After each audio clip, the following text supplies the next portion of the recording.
You to die, so rise and defend your rights. Yeah? Hey. Bobby Yanga akakasizza ebigambo by'omukulu Bobi Wine okuva mu luyimba lwe esayidi eno. Kooti ekutte omuliro oba ekifo wali nga bamuzaayo munnange ate mukomera. Kakati nno byengenda okubeera nga nkutuusaako ate nga ye munnange Pastor Bugingo akakasizza oluyimba lwa Dr. Jose Chameleone wali wabadde nga abuulira munnange ate ekigambo eri munnange ate abantu esayidi eno wali ku kyaki. Byengenda okubeera nga nkutuusaako ko maaso awo kosaate ne palaso maaso awo. Kakasa nti no vidiyo ogimpeera like kosaate n'okusubscribinga kasita obeera nga tonnaba. Bamita Jaminati sinza ku Jaminati Yugi kansoke munnange nkulageko ko wali embeera nga bwebadde Bobby Yanga wali muganda wange.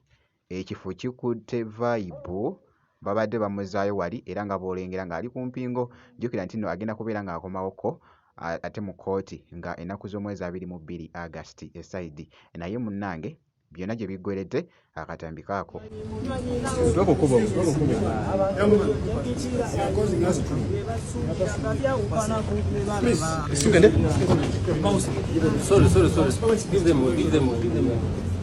I don't want a media person in between us. Please. Let there be no media person.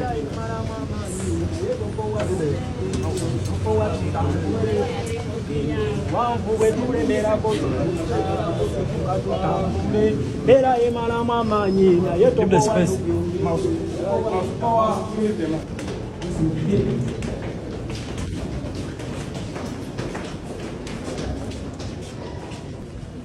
Because the more you cry, the more you people continue to die.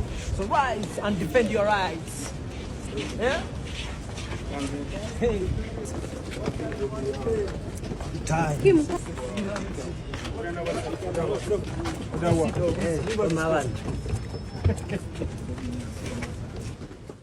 Byebyo nno munnange ate bikyagenda mu maaso. Jjukira nti nno bino byonna bibadde biti nga omukulu Bobi Wine ali wali mitala w'amayanja munnange jakuba nga mbikutuusaako ate esayidi eyo. Kati oyongereyoko wali Pastor Bugingo abaddeko ko wali munnange n'akakasaawo abadde munnange n'enjiri gy'abadde abuulira awo omukulu munnange ate Pastor Bugingo n'akakasa munnange ate omuziki gwa Dr. Jose Chameleone nti muyige munnange ate okusiima ku bantu esayidi eno. Oh my God, yonna gye biggweredde akatambi kaako. Muyiga okusiima abantu nga weebali.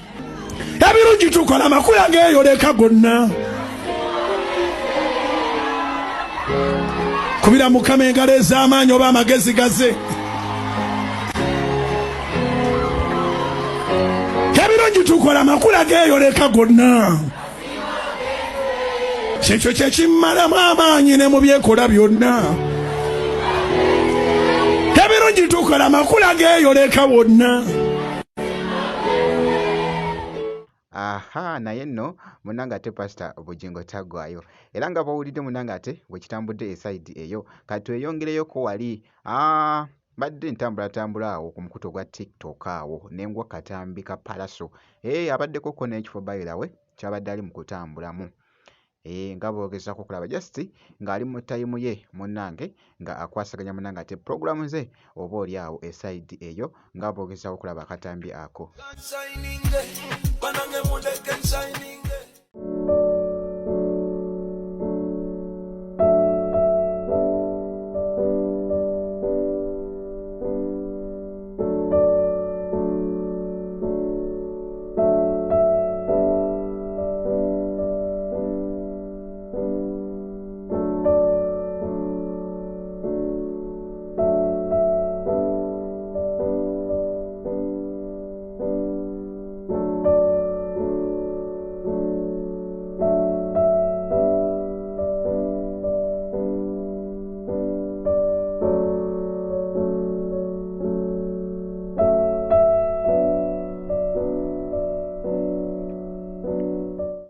Yoyo nno munnange ate omwana omulenzi munnange ate palaso era nga bwenti bwenkoze munnange ate omukyekingako kakasa nti no vidiyo ogimpeera like kosa ate n'okusubscribinga kasita obeera nga tonnaba.